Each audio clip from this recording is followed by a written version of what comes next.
Zealots, thank you for your love and support. I appreciate you all. A major meeting just took place in Ethiopia between the leaders of the African Union and Russia's foreign minister, Sergei Lavrov. This meeting is a big deal because it shows how Africa and Russia are teaming up to challenge the current global system. They focused on three main things: trade, security, and stopping Western control. First, let's talk about money and trade. Right now, trade between Russia and Africa is at $27 billion. Both sides openly admit this is way too low. To fix this, they agreed to double this number very quickly. They are going to do this by investing heavily in energy, healthcare, and agriculture. A major issue right now is fertilizers. Because of the conflict in the Middle East and the blockade of the Strait of Hormuz, the supply of fertilizers to Africa was cut off. This caused high inflation and made it hard for many African countries to grow enough food. By partnering directly with Russia, the African Union wants to secure a steady supply of fertilizers so African farmers can feed their people without depending on Western supply chains. Next is a fight for power at the United Nations.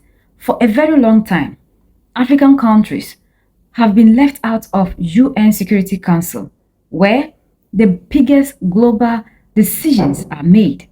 Russia is now openly backing Africa to change this. Russia supports giving Africa two permanent seats and five non-permanent seats on the Security Council. Lavrov explicitly stated that Western countries already have too much power and too many seats, so any new seat must go strictly to Africa, Latin America, and Asia to fix this historic injustice. Another major topic was sovereignty and reparations. The African Union is pushing a plan to demand reparation payments from colonial powers for the damage done to the continent. Russia strongly supports this.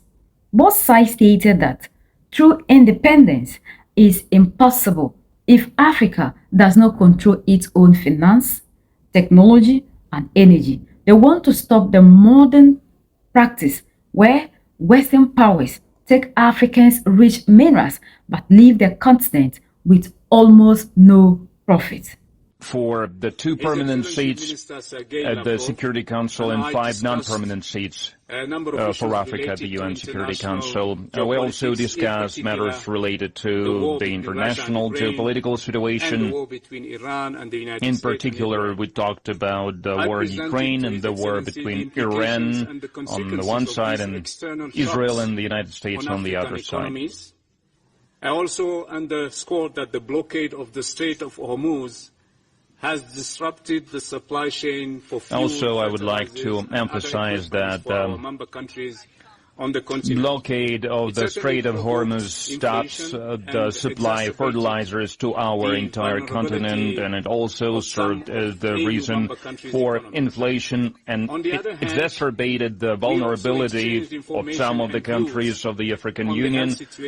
And we also exchanged views on the matters of healthcare and the recent outbreak of the Ebola diagnosis equipment, and we appreciate the PCR tests and the equipment that was supplied by the Russian Federation and its other support. And also, if we can get the strains, the biological material of the strains, then maybe we can facilitate the effort to develop the vaccine.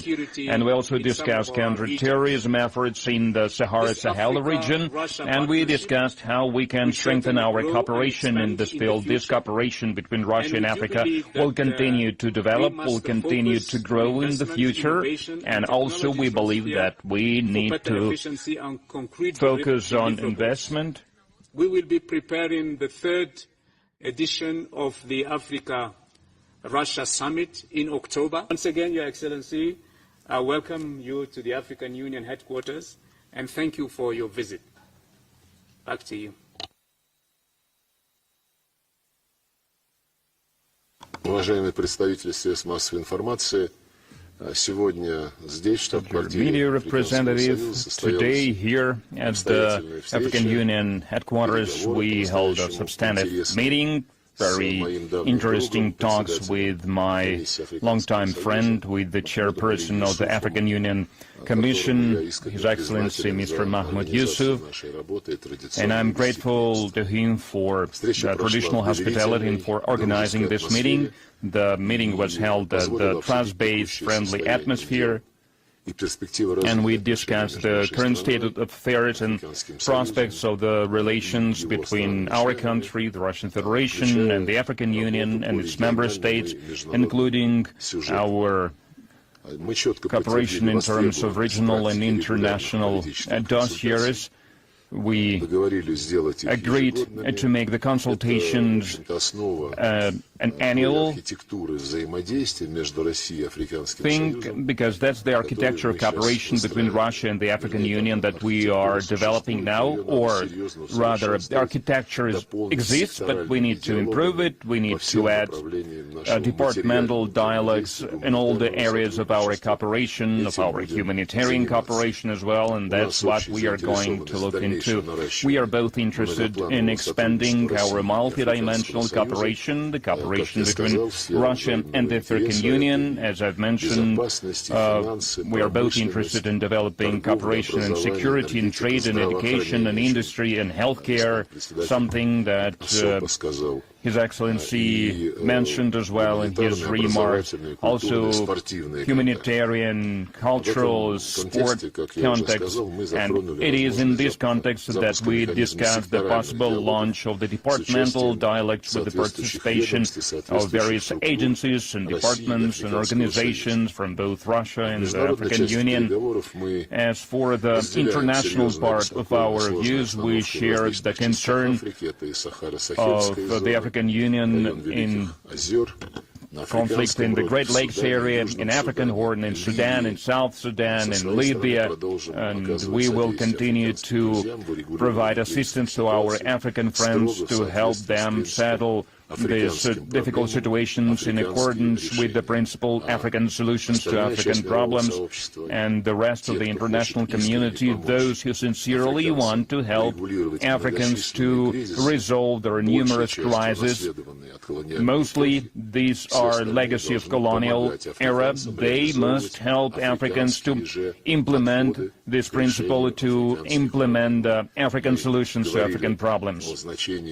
We discussed the significance of the UN Security Council's resolution that stipulates the principle of support, including financial support for the peacemaking efforts by the African Union in Somalia. And that's one example where that should not become an isolated case. And we have briefed our friends about our plans to travel tomorrow to Niger, to Niamey, where we are going to have a second full-fledged ministerial meeting between Russia and the Sahel States Alliance. Niger, Mali, and Burkina Faso.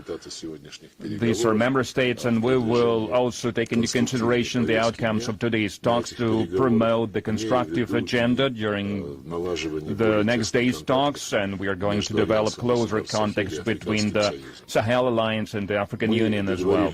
We have agreed to strengthen coordination within the UN Security Council, where African Troika, trio of non-permanent members also present, and our firm stance is that the African representation at the UN Security Council must be enhanced under the principle of Slovenian third declaration,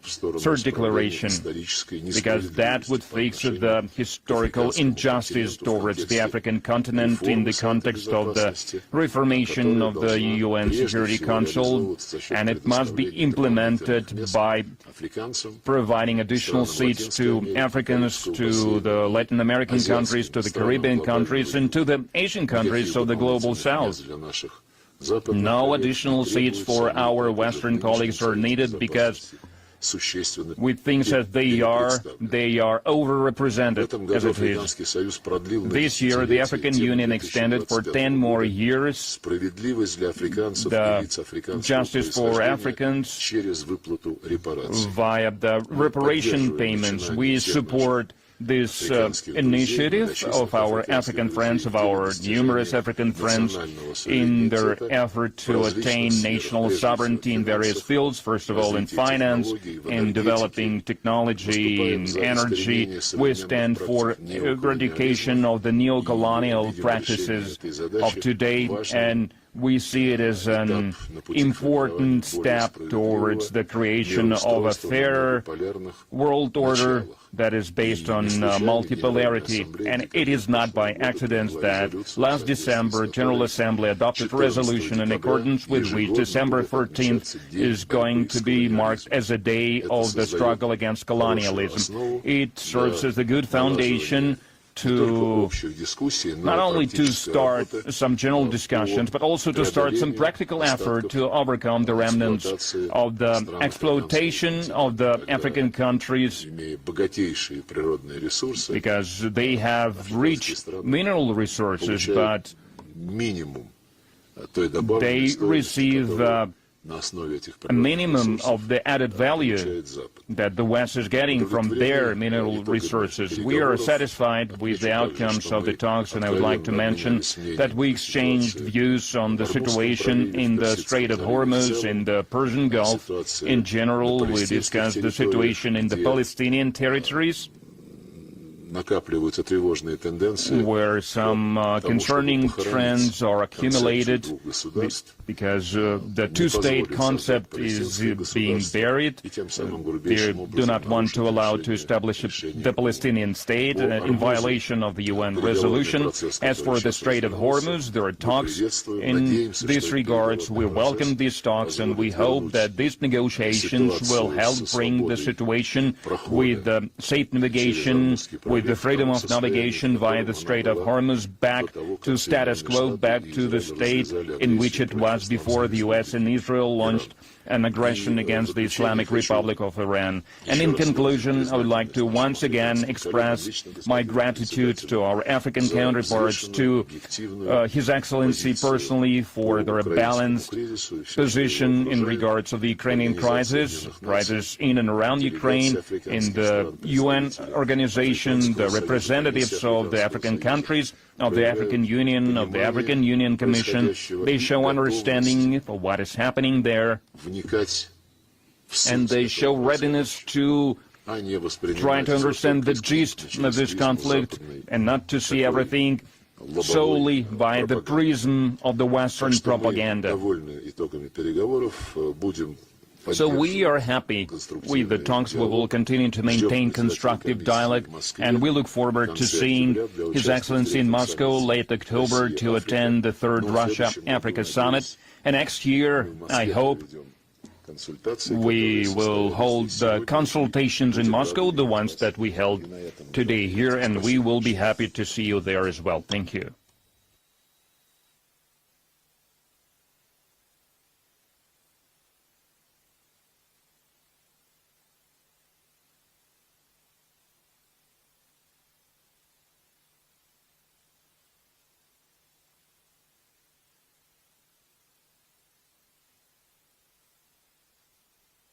Здравствуйте, уважаемый Сергей Викторович. На фоне освобождения Константиновки... Good afternoon, Minister Lavrov.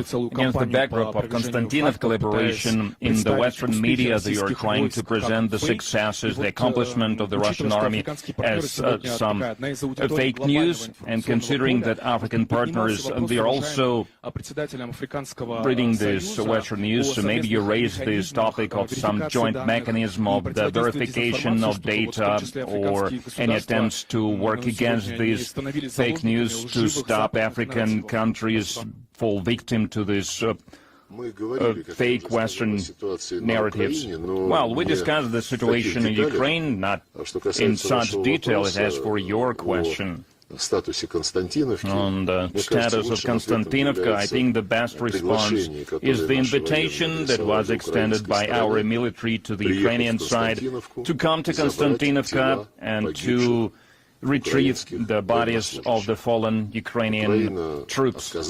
Ukraine refused to do that, and so that underscores, and many commented in the same vein, that Ukraine does not need neither alive, their troops neither alive nor dead, so they will probably write them off as missing in action. But some 20 news agencies, when they learned that there was such an invitation, was extended, they expressed their will to travel there to witness the ceremony, and then they would have witnessed to whom Konstantinovka belongs currently, but the Ukrainian authorities denied them this possibility. And this statement that things are not as Russia described them, that's nothing new. It started long before the special military operation, when the West started using lies, started preparing for the war against the Russian Federation to try to inflict, to deal with a strategic defeat once again. This time they decided to act, to prepare for this aggression with the hands of the Ukrainian regime that they brought to power, and all the talks with which ultimately ended with the fact that neither the Kiev regime nor their handlers in the West, so they proved once again, time and time again, that it's impossible to negotiate with them. As for the mechanisms to help verify the data, there is an association, I believe we are going to mark its second anniversary soon, an international association on the data verification, on the fact-checking. I think some 50 organizations are represented there by their news agencies, and it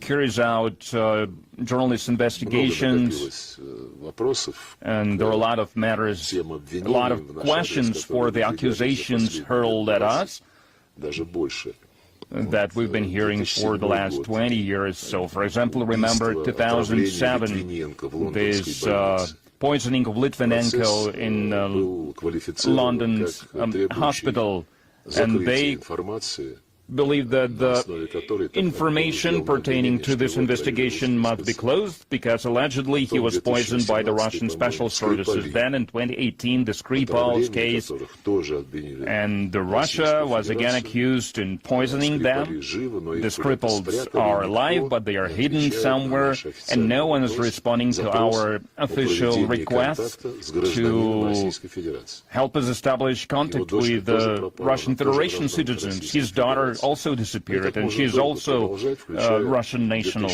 And I can go on and on. Alexei Navalny in 2020, when he was taken immediately, the permission was granted to move him from Omsk to the Bundeswehr hospital.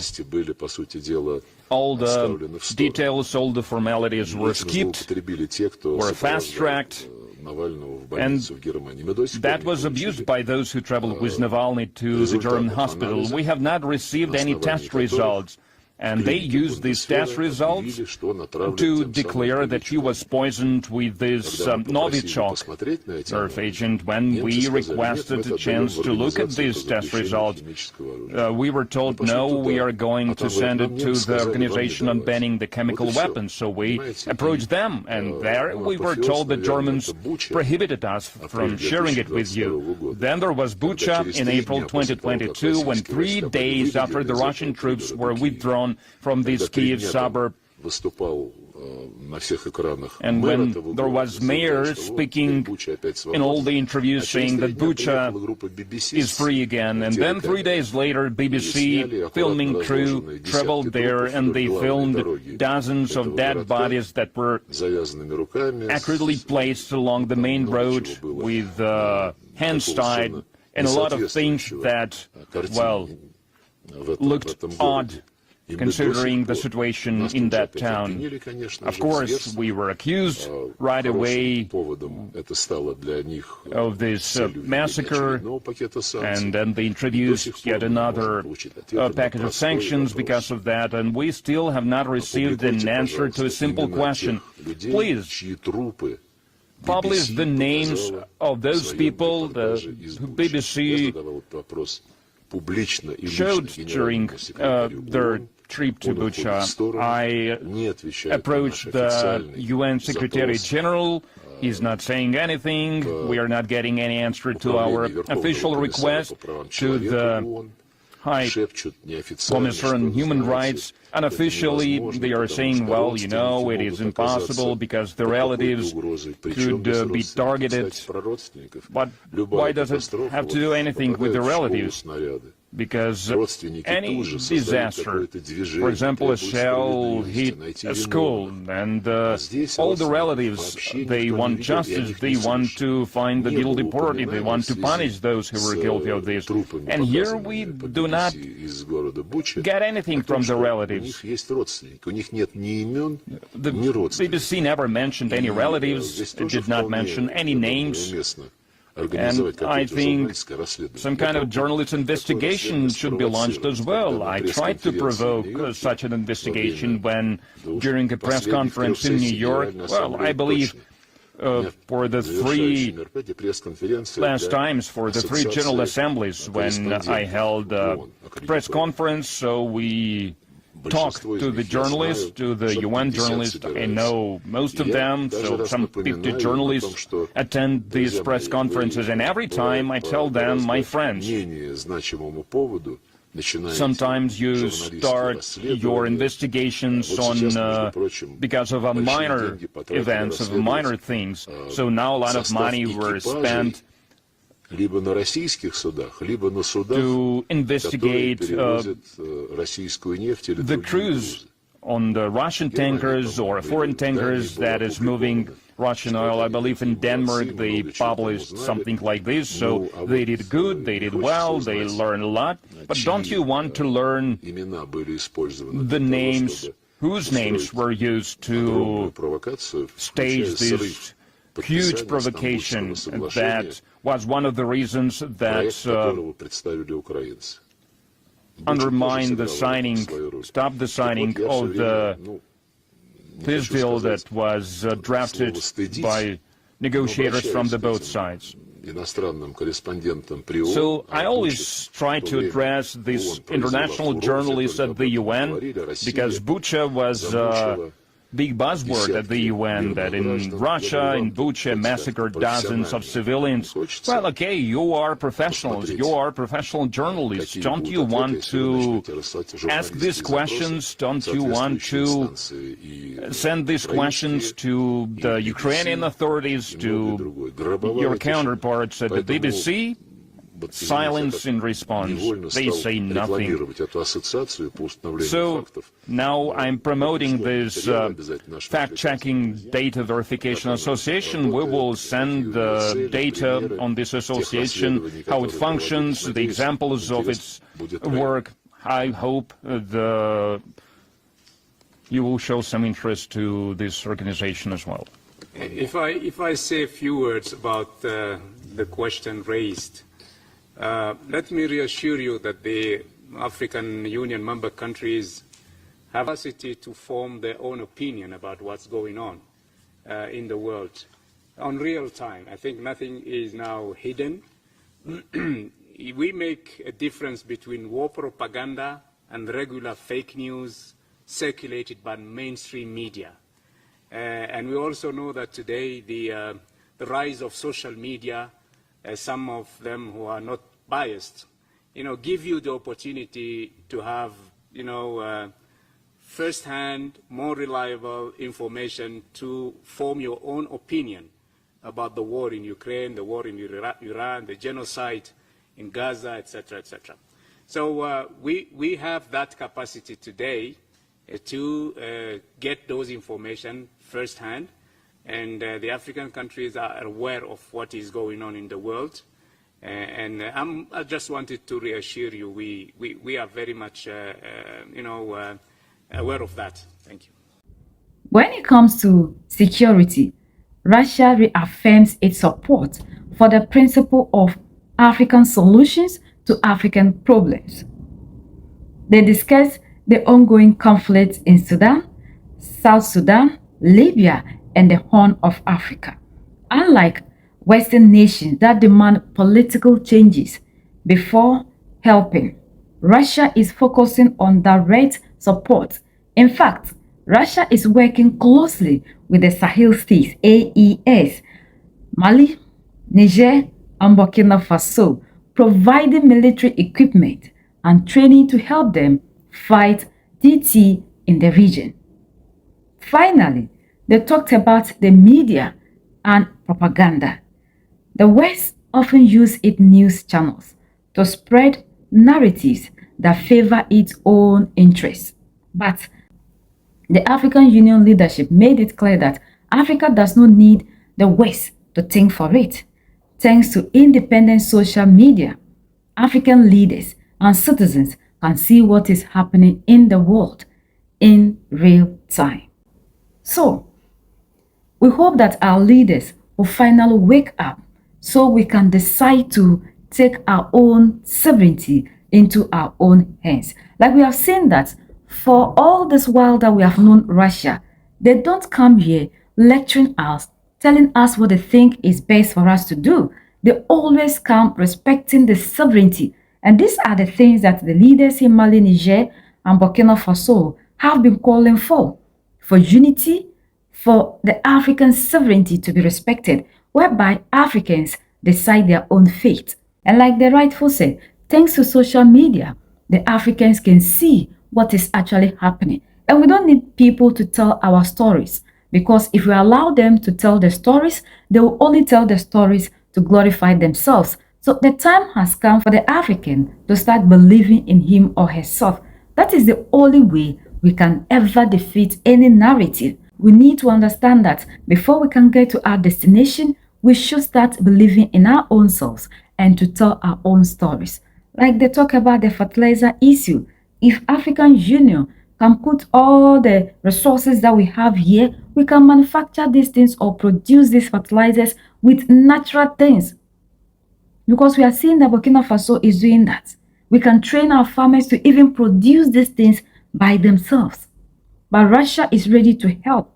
And we want this kind of partnership between us and other people, where people come into the continent to respect our sovereignty and not to come here and decide what they think is right in their sight. But what we want to be done must be done, just as we are respecting other people's sovereignty. Like he said, the influence of them in the continent is too much, whereby we are not allowed to take decisive decision. We are controlled. Our resources are controlled. Like they said, they take the resources and leave the African poor. And we saw, like example, what was happening in Niger. The uranium was taken out of Niger, and people in Europe and in France were enjoying energy, whereby the Nigerians were sleeping in darkness. These are the things that the leaders in Mali, Niger, and Burkina Faso have risen to fight against, to give total power back to their people, back to their citizens, and to make sure that Africa gets to a destination whereby our resources are used to benefit the people, and not for people to come and be carrying the resources while we suffer. And at the end of the day, we are still blamed for our own suffering. We are the only ones that can set ourselves free. United we stand, divided we fall, and united we keep standing forever and ever. The greatest enemy of the African is mental slavery. So let's decolonize ourselves from mental slavery. Let's keep sharing to educate our brothers and sisters. Together we make Africa great for ourselves and the next generations that are going to come. So that's the latest around the world and in Africa.